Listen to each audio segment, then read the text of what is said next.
कहां से पकड़ा इन्हें? आकाश मार्ग से भागते छुपते हमें तंग कर रहे थे। हमने भी दूर तक इनका पीछा किया तो सुना आपके विरुद्ध षड्यंत्र रच रहे थे। हमने इन्हें घेरा, कुछ पकड़े गए, कुछ भाग गए। भाग गए? यदि भविष्य में हमने सुना कि भाग गए तो समझ लो तुम्हारे भाग्य गए, फूट गए।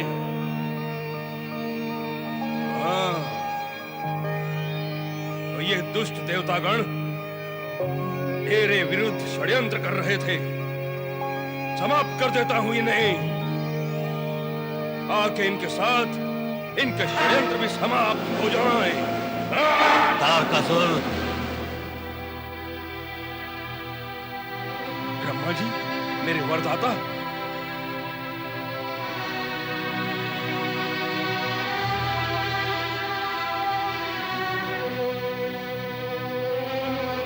सृष्टि सृजन करता ब्रह्मदेवाय नमो नमः।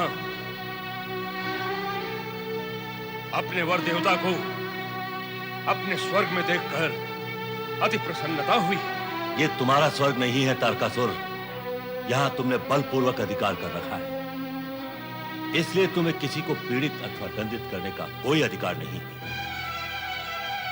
परमपिता ब्रह्मा जी की जय, देवराज इंद्र की जय। वर देवता, मेरे स्वर्ग में किस प्रयोजन से पधारे हैं? पुनः तुमने इसे अपना स्वर्ग कहा, जबकि स्वर्ग देवताओं का है। इस समय मैं यहाँ का अधिपति हूँ। इंद्र में शक्ति होती तो वो यहाँ का अधिपति होता, परंतु मैंने उसे पराजित किया है। किंतु तुम जैसे प्राणी परिणाम की चिंता न करके ही अन्याय व अत्याचार करते हैं। किंतु ऐसा समय भी आएगा जब प्रकृति के सत्य को स्वीकार कर लिया जाएगा। अच्छा, तो प्रकृति का भी कोई सत्य है तो हमें बताएं मेरे वरदाता, क्या है वो सत्य? ज्ञानी, तत्वदर्शी और दूरदर्शी तो इस सत्य को जानते और मानते हैं। अब तुम भी इसको सुनो। अवश्य सुनाइए। प्रकृति मानवता और सात्विकता के विरुद्ध जो हिंसा, अन्याय, अत्याचार तथा पापकर्म करता है, उसके अंत में दुर्दशा होती है और भयंकर परिणाम भुगतने पड़ते हैं। यही है वो सरल सत्य जिसे जानकर व मानकर दूरदर्शी जन अब कर्म से बचकर भयंकर परिणामों से बचते हैं। भविष्य में इसी सत्य को अपनाकर जगत के प्राणी शांति स्थापित कर सकेंगे। ब्रह्मदेव, आप भी स्वप्न देखते हैं? दिवा स्वप्न, दिन के स्वप्न।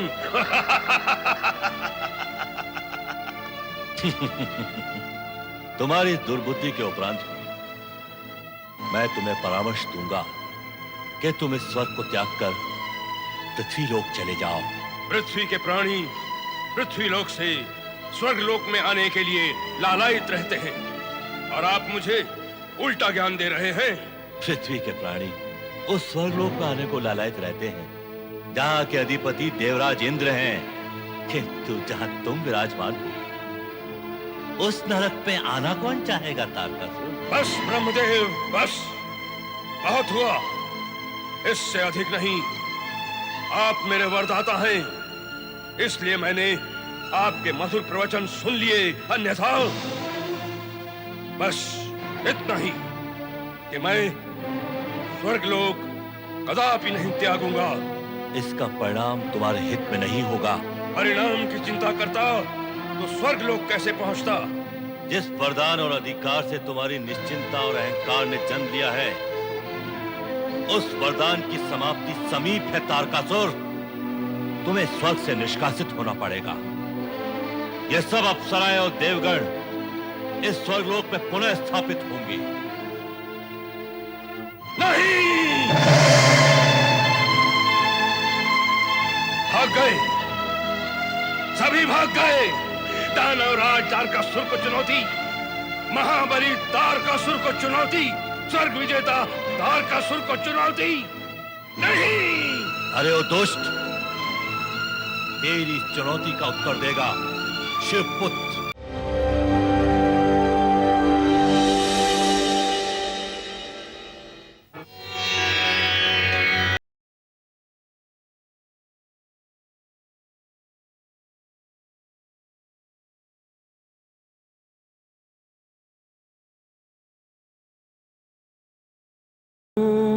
नमः शिवाय।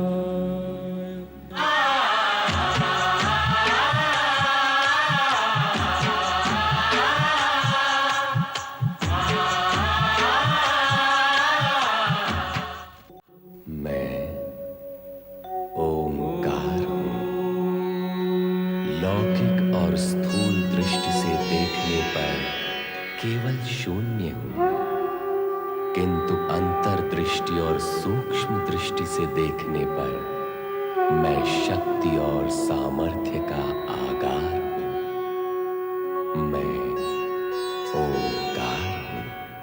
सुधर्मा और सुदेहा की भक्ति श्रद्धा की कथा सुनाकर ब्रह्मदेव ने इंद्रदेव व देवगण को निराशा से उबारने का प्रयत्न किया, किंतु दुर्बल मन के प्राणी सरलता से निराशा से मुक्त नहीं होते।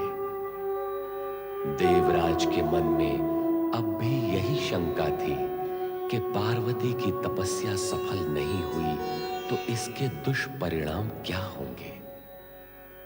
तारकासुर का भय देवराज और देवगण के मन में आशा के भाव को प्रवेश नहीं करने दे रहा था। नारद आकर उन्हें निराशा से उबारते हैं।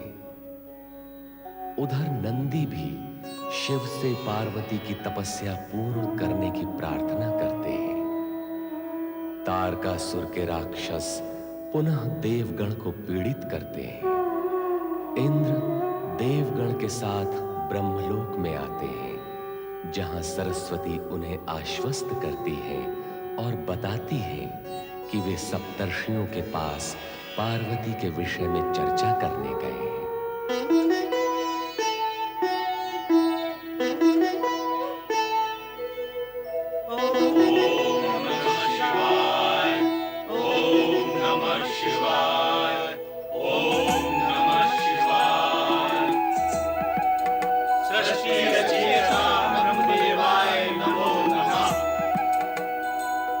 ब्रह्मदेव, आप यहाँ नक्षत्रलोक में आपने व्यर्थ ही कष्ट किया।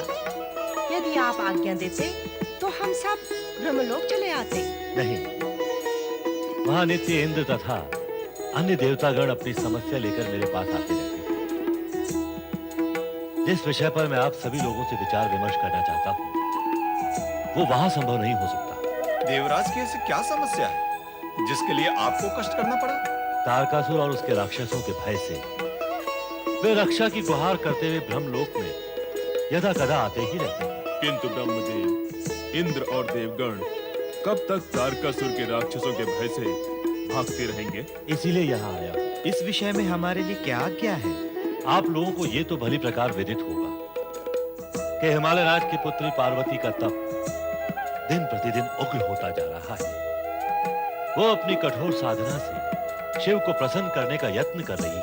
हाँ, इसकी चर्चा सर्वत्र ही है, किंतु हमें पार्वती के तप के संबंध में क्या करना है? आप सभी को शिवजी के पास जाना होगा, ये निवेदन करने के लिए कि वे पार्वती की आराधना और तपस्या को स्वीकार करके उसकी मनोकामना को पूर्ण करें। आपको उनसे यह अनुरोध भी करना होगा कि वे लोकहित में पार्वती को प्रसन्न करें। किंतु ब्रह्मदेव, कामदेव को भस्म करने के पश्चात भगवान शिव का वैराग्य और अधिक बढ़ गया है। ऐसी स्थिति में क्या वे पार्वती की मनोकामना पूर्ण कर सकेंगे? अवश्य कर सकेंगे। मैं भविष्य के गर्भ में झांक कर शिव और पार्वती का विवाह संपन्न होते हुए देख रहा हूं। इसलिए निश्चित जानो कि पार्वती का विवाह शिव से ही होगा। वर्तमान में शिव और शक्ति लौकिक तथा मानवीय लीलाएं इस जगत के समक्ष एक विशेष आदर्श प्रस्तुत करने के लिए रच रहे हैं। हमें इन मानवीय लीलाओं को औचित्य व तर्क संगत रूप से प्रमाणित करने के लिए अपना योगदान करना होगा। योगदान के लिए तो भोले शंकर के पास जाना ही होगा। अवश्य जाना होगा। कामदेव भी तो इसी उद्देश्य को लेकर गए थे, किंतु शिव के कोप का भाजन बनना पड़ा था। अंतर है। कामदेव के कार्य व उद्देश्य वह आपके उद्देश्य सर्वथा भिन्न है। कामदेव शिव के मन में काम और अनुराग को उत्तेजित करने गया था, जबकि आप उनके पास अनुरोध व निवेदन लेकर गए। दुर्भावना पूर्ण होते हुए भी कामदेव की चेष्टा अनाधिकृत थी। मेरे परामर्श के अनुसार आप सद्भावनापूर्ण चेष्टा करेंगे। दोनों में यही अंतर है। ब्रह्मदेव, आपके परामर्श को आदेश व आज्ञा मानकर हम शिवलोक अवश्य जाएंगे, किंतु शिवजी ने यदि हमारी प्रार्थना स्वीकार कर दी तो यह आपके सम्मान में अनुचित होगा। यह समय मेरे मान सम्मान पर विचार करने का नहीं, देवताओं की रक्षा करने का है। तारकासुर का जब तक संहार नहीं हो जाता, इंद्र तथा अन्य देवतागण असुरक्षित हैं। तारकासुर का वध शिवपुत्र ही कर सकेगा। अतः शिवपुत्र की उपस्थिति के लिए शिव विवाह भी आवश्यक है। शिव विवाह के लिए शंकर जी की स्वीकृति आवश्यक है। उस स्वीकृति के लिए ही मैं आप सबको शिव जी के पास भेजना चाहता हूँ। ब्रह्मदेव, हम अवश्य जाएंगे। हम भोलेनाथ से प्रार्थना करेंगे। आशा है वे मान जाएंगे। उनके मान जाने में ही देवताओं का कल्याण है। अच्छा, अब मैं विदा लूंगा। प्रणाम ब्रह्मदेव।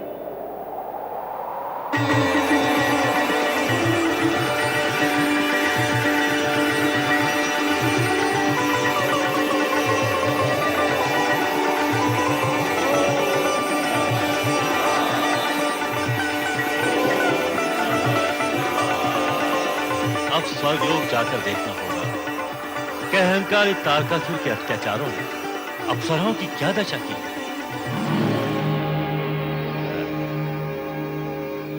तुम मुझे देखो, इसके लिए मैंने तुम्हें नहीं बुलाया है।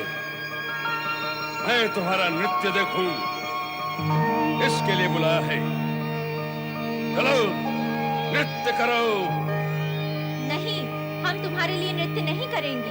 राक्षसों के सम्मुख नृत्य करना हमारी परंपरा नहीं है। हम केवल देवराज इंद्र के सामने नृत्य करने के लिए प्रतिबद्ध हैं। क्या कहा? नृत्य नहीं करोगी? नहीं। ऐसा दुस्साहस तो तुम्हारा स्वामी इंद्र भी नहीं कर सकता। तुमने कैसे किया? ये दुस्साहस नहीं, साहस है। दुस्साहस तो तुमने किया है, देवराज इंद्र के सिंहासन का हरण करके। ले जाओ इन दुष्टाओं को जो हमारी आज्ञा मानने को तैयार नहीं है, और बांध दो इनको अग्निकुंड के चारों ओर, जिसके ताप से इनका सौंदर्य, इनका यौवन झलस जाए। महाबली तारकासुर की जय। महाबली तारकासुर की जय। महाबली तारकासुर की जय। महाबली तारकासुर की जय। स्वर्ग विजेता महाबली तारकासुर की जय। देवताओं को पकड़कर लाए हो, पुरस्कार पाने योग्य कार्य किया है। देख लिया, पहले तुम पकड़ी गई, फिर एक एक करके देवता पकड़े जा रहे हैं। एक दिन तुम्हारा राजा इंद्र भी मेरी पकड़ में आएगा, और जिस दिन पकड़ा जाएगा, मारा जाएगा, फिर सारा नाटक समाप्त।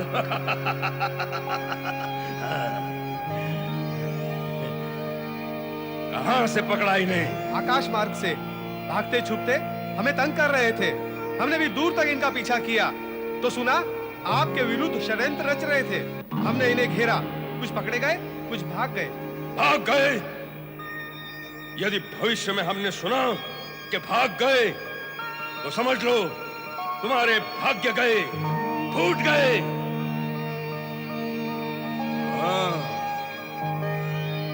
तो ये दुष्ट देवतागण मेरे विरुद्ध षड्यंत्र कर रहे थे। समाप्त कर देता हूं इन्हें। आके इनके साथ इनके षड्यंत्र भी समाप्त हो जाएं। तारकासुर! ब्रह्मा जी, मेरे वरदाता,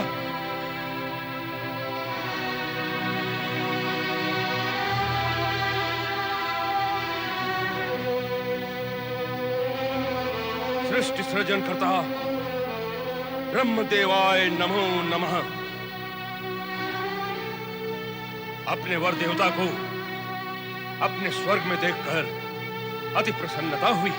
ये तुम्हारा स्वर्ग नहीं है तारकासुर, यहाँ तुमने बलपूर्वक अधिकार कर रखा है, इसलिए तुम्हें किसी को पीड़ित अथवा दंडित करने का कोई अधिकार नहीं है।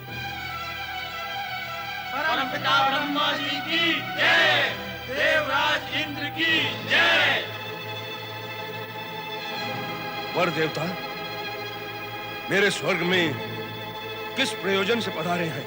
पुनः तुमने इसे अपना स्वर्ग कहा, जबकि ये स्वर्ग देवताओं का है। इस समय मैं यहाँ का अधिपति हूँ। इंद्र में शक्ति होती तो वो यहाँ का अधिपति होता, परंतु मैंने उसे पराजित किया है। यही तुमने अनुचित किया है तारकासुर। इसमें अनुचित क्या है? जिसके पास शक्ति होती है उसके पास अधिकार होता है। शक्ति द्वारा अधिकार प्राप्त करने के इस कार्य के सिद्धांत के कारण ही जगत में अन्याय, हाहाकार, अनीति, हिंसा तथा अत्याचार होते हैं। तो आप ही बताइए ब्रह्मदेव, कौन सा ऐसा सिद्धांत है जिससे जगत में शांति, प्रेम और न्याय की स्थापना होती है? जिसके पास योग्यता एवं मानवीय भावनाएं हों, उसी के पास ही अधिकार होंगे। तभी इस जगत में शांति, प्रेम, नीति तथा न्याय की स्थापना होगी। ऐसा है नहीं और होने की संभावना भी नहीं है। इसलिए नहीं क्योंकि तुम जैसे तामसिक प्रवृत्ति के प्राणी भोग, अन्याय, अनीति, स्वार्थ और अधिकार लोलुपता के अंधकार में परहित और जनहित की सोच ही नहीं सकते। किंतु भविष्य में शांति नहीं होगी, ऐसा नहीं है। शांति होगी ही, इसका विश्वास किस आधार पर है आपको ब्रह्मदेव? मानवीय एवं दिव्य प्रवृत्ति व भावनाओं के आधार। किंतु तुम जैसे प्राणी परिणाम की चिंता न करके ही अन्याय व अत्याचार करते हैं। किंतु ऐसा समय भी आएगा जब प्रकृति के सत्य को स्वीकार कर लिया जाएगा। अच्छा, तो प्रकृति का भी कोई सत्य है तो हमें बताएं मेरे वरदाता, क्या है वो सत्य? ज्ञानी, तत्वदर्शी और दूरदर्शी तो इस सत्य को जानते और मानते हैं। अब तुम भी इसको सुनो। अवश्य सुनाइए। प्रकृति मानवता और सात्विकता के विरुद्ध जो हिंसा, अन्याय, अत्याचार तथा पापकर्म करता है, उसके अंत में दुर्दशा होती है और भयंकर परिणाम भुगतने पड़ते हैं। यही है वो सरल सत्य जिसे जानकर व मानकर दूरदर्शी जन अब कर्म से बचकर भयंकर परिणामों से बचते हैं। भविष्य में इसी सत्य को अपनाकर जगत के प्राणी शांति स्थापित कर सकेंगे। ब्रह्मदेव, आप भी स्वप्न देखते हैं? दिवा स्वप्न, दिन के स्वप्न।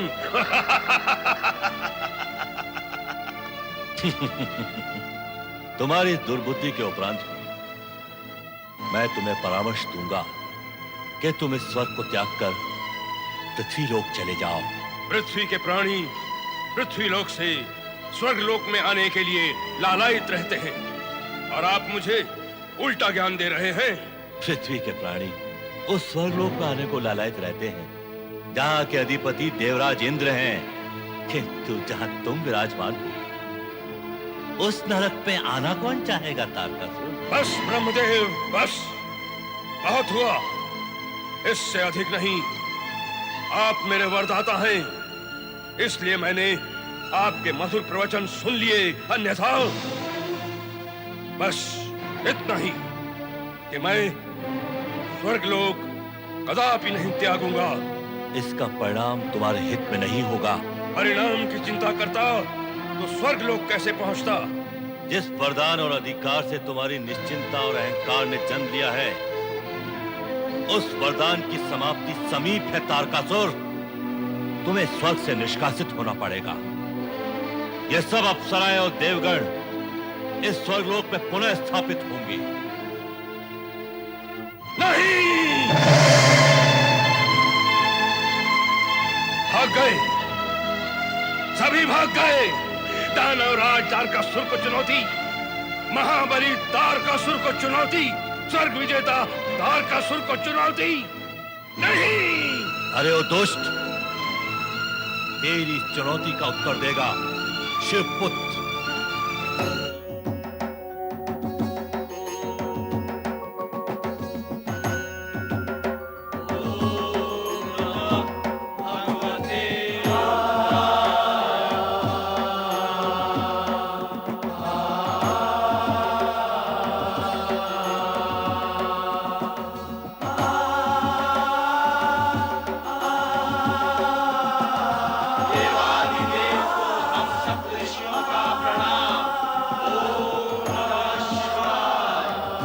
शुभम स्वागतम।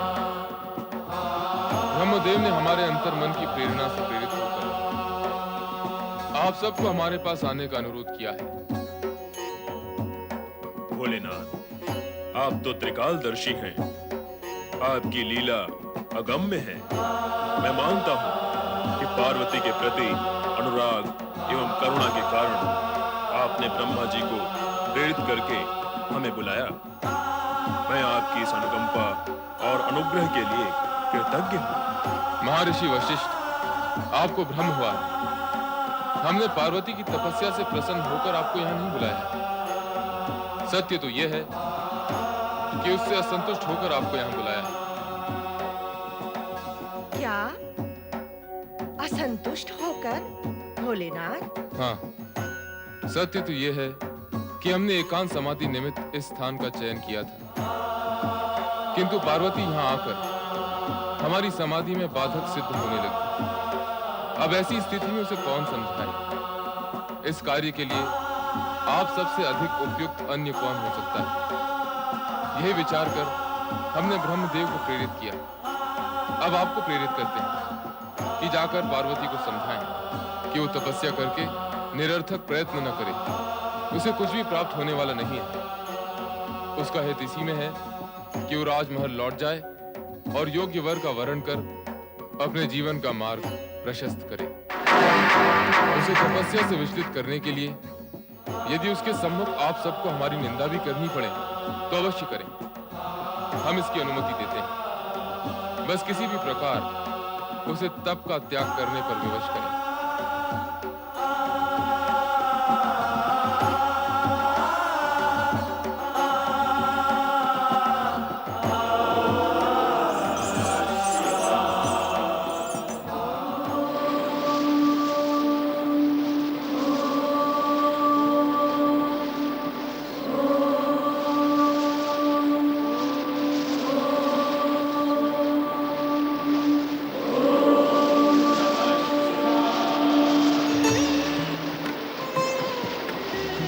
पर्वतराज की पुत्री पार्वती, जागो।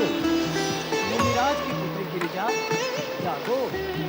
हिमालय राज की लाडली उमा, जागो। जागो पार्वती, जागो।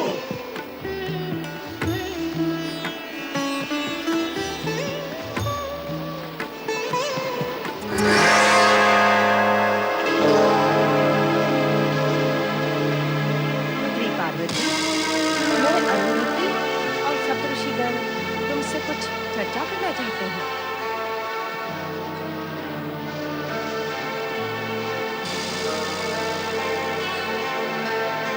मेरी तपस्या में बाधा डालने का कारण? क्या आप नहीं जानते कि तप में बाधा डालने से अब तक किया गया तप निरर्थक हो जाता है? मेरी तपस्या में बाधा डालकर उसे निरर्थक करने का अधिकार आपको किसने दिया? हम सब तुम्हारे हित में तुमसे कुछ कहने आए हैं। हमारी बात सुनकर तुम्हारा हित ही होगा। अपना हित अहित मैं भली भांति जानती हूँ। आप तनिक कृपा कर यहाँ से जाएं और मुझे तप करने दें। हम तो यहाँ से चले ही जाएंगे, किंतु तुम्हें स्पष्ट करना हम आवश्यक समझते हैं कि जिस शमशानवासी और भभूतधारी को तुम प्रसन्न करने का प्रयत्न कर रही हो, वो तुमसे प्रसन्न कभी नहीं होंगे। इससे आपको क्या कष्ट होगा? कष्ट हमें नहीं, कष्ट तुम्हें ही होगा। जिसके गले में, बाहों में, अगल बगल में सर्पों का वास हो, वहाँ तुम्हें कष्ट नहीं तो क्या सुख प्राप्त होगा? जिसे गले, बाहों और अगल बगल में सर्प होते हुए भी कोई कष्ट नहीं है, उसके साथ जीवन व्यतीत करने में मुझे कष्ट क्यों होगा? अवश्य होगा। शिव तो भांग धतूरा पीकर सर्प के विष को झेल लेते हैं। क्या तुम भी ऐसा कर सकोगी? तनिक विचार करो, कहाँ तुम कोमल तन और मन वाली राजकुमारी राजमहल के राजसी ठाट बाट में पली हुई, और कहाँ वो भूतनाथ अशुभ वेशधारी अघोरी। बस बस, अब शिव निंदा नहीं सुन पाऊंगी। आप सभी यहाँ से चले जाइए, अन्यथा मैं चली जाऊंगी।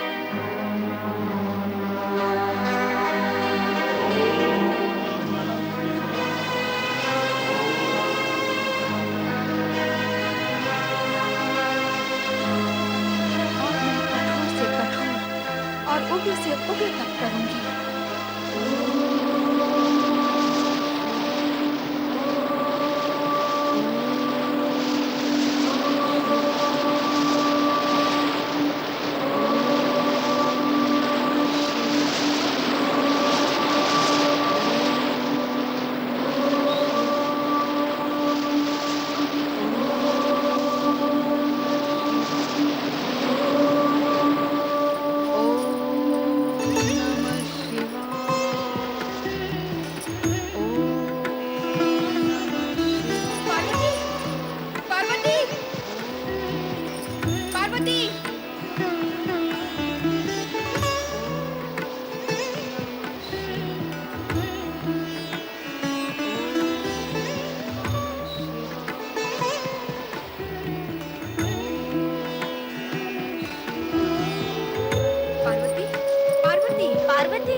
आशंकित हो रहा है। मैं देखती हूँ। पार्वती, पार्वती, क्या हुआ? ये बोल नहीं रही है।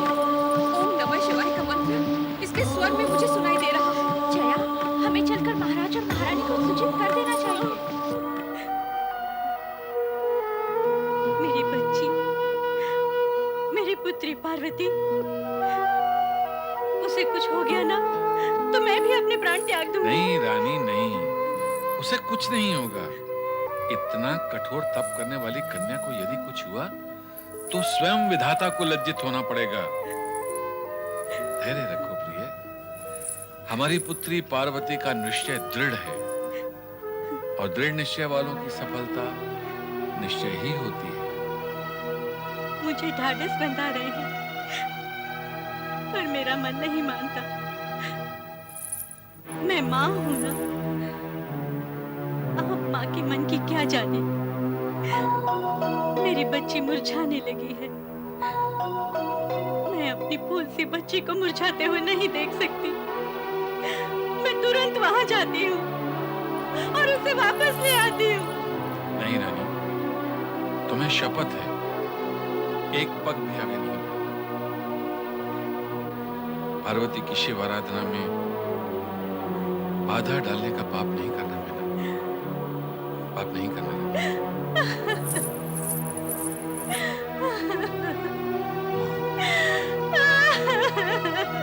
आप रो क्यों रही है माँ? पुत्री के वियोग में माँ का मन है ना, ऐसा होता है। परंतु सब मंगलमय ही होगा। आओ।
जाल को।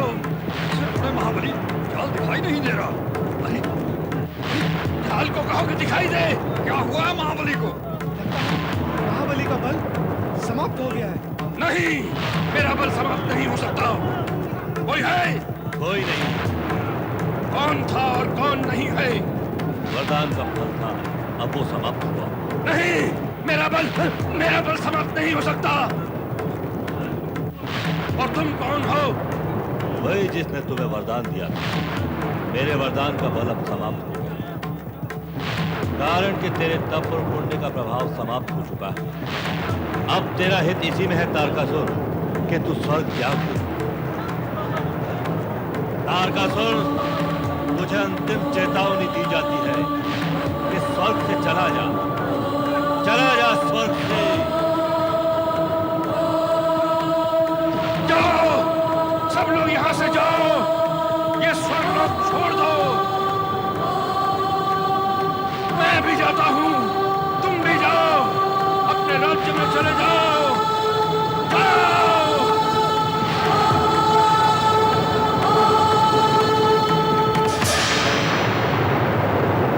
पार्वती के कठोर तप से उत्पन्न तेज के प्रभाव से असुराधिपति तारकासुर को अपने राक्षसों सहित स्वर्ग से पलायन करने पर बाध्य होना पड़ा। पंचाक्षरी मंत्र ओम नमः शिवाय के दिव्य प्रभाव से स्वर्गलोक में दिव्य शांति व अनुकूल वातावरण का निर्माण हुआ। पर देवराज और देवगण इस सुखद घटना से अभी तक अनभिज्ञ थे। मेरे विचार से ये स्थान पूर्णतया सुरक्षित है। यहाँ पर तारकासुर के राक्षस कभी नहीं पहुंच सकते। हाँ देवराज, यहाँ दूर दूर तक कोई राक्षस नहीं। राक्षस तो नहीं, किंतु वो देखो वहां हिमगिरी शिखर पर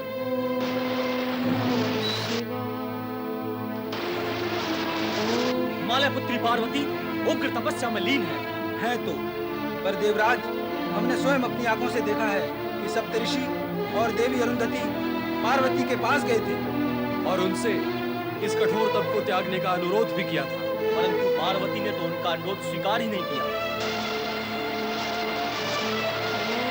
उनका तप तो और भी कठोर होता जा रहा है। विधाता ही जाने इसका क्या प्रभाव होगा। मेरी बुद्धि निर्णय नहीं ले पा रही है कि ये जो कुछ भी घटित हो रहा है, ये हमारे पक्ष में होगा अथवा विपक्ष में। अर्थात क्या वरुण देव? द्विविधा की स्थिति है ये, द्विविधा की स्थिति। यदि पार्वती का तप सफल नहीं हुआ और शिव ने उनका वरण नहीं किया तो शिवपुत्र कहां से होगा? और यदि शिवपुत्र नहीं हुआ तो तारकासुर वध की सारी संभावनाएं समाप्त हो जाएंगी। अर्थात हमारे कष्ट ज्यों के त्यों बने रहेंगे। कुछ नहीं कहा जा सकता, कारण की स्थिति अपने वश में तो है ही नहीं। यदि पार्वती का तप इसी प्रकार दिनों दिन उग्रतर होता गया तो इस सृष्टि में प्रलय का उत्पन्न होना निश्चित है। पर ऐसा भी तो संभव है कि पार्वती का तप सफल हो जाए और शिव विवाह हो, शिव पुत्र हो और तारकासुर मारा जाए। भावनाओं और अनुमान के सहारे हमारे कष्ट दूर नहीं हो सकते, कदापि नहीं हो सकते। न जाने क्यों ब्रह्मा विष्णु महेश इस विषय पर मौन साधे हुए हैं। पार्वती के उस उग्रतप की ओर ध्यान क्यों नहीं दे रहे हैं वो? हम भी यही सोच रहे हैं। तारकासुर स्वर्ग में बैठा हुआ अत्याचार और दुराचार की बेल सींच रहा है और त्रिदेव शांति से अपने अपने लोक में बैठे हैं। हाँ देवराज, अब वो पृथ्वी पर अत्याचार न करके हम देवताओं और अप्सराओं को पीड़ित करने पर उतर आया है। क्या भविष्य है हमारा? नारायण नारायण नारायण श्रीमन्नारायण नारायण नारायण। देवर्षि, देवर्षि, आप यहाँ? देवराज, नारद के लिए समय और स्थान कभी निश्चित नहीं होते, किंतु आप सभी मुझे देखकर आश्चर्यचकित क्यों हैं? सत्य तो यह है कि आप सभी को देखकर मैं आश्चर्यचकित हो गया हूँ। आप क्यों आश्चर्यचकित हो रहे हैं? पहले आप प्रकट कीजिए कि आप चिंतित क्यों हैं? तीनों लोग इस बात को जानते हैं कि तारकासुर हमारे स्वर्ग पर अधिकार किए बैठा है। आपको अप्रिय तो लगेगा देवराज, किंतु अपनी स्पष्टवादिता की कुटेव से मैं स्वयं भी विवश और पीड़ित। ऐसी क्या बात है मुनिवर? ऐसी ही बात है देवराज, ऐसी ही बात है। कुकर्म करने वाला सदा ही दुर्बल होता है और दुर्बल सदा ही भयभीत और भयभीत होता है चिंतित। और आप भी चिंतित हैं देवराज। देवर्षि, सत्य अप्रिय होता है देवराज, किंतु उसे स्वीकार कर लिया जाए तो फल बड़े ही मीठे और मधुर देता है। नारायण नारायण। इस अप्रिय सत्य के आगे कोई प्रिय सत्य भी तो होगा देवर्षि। अवश्य है सूर्यदेव, अवश्य है। चिंता में चिंतन तो छूट ही जाता है। नारायण नारायण। जैसे आप सब यहाँ चिंताग्रस्त हैं और वहाँ चिंता का कारण कब से समाप्त हो चुका है। वो कैसे? हिमकन्या पार्वती के कठोर तप के पुण्य प्रभाव से वो दुष्ट अत्याचारी तारकासुर स्वर्ग से कब का पलायन कर चुका है।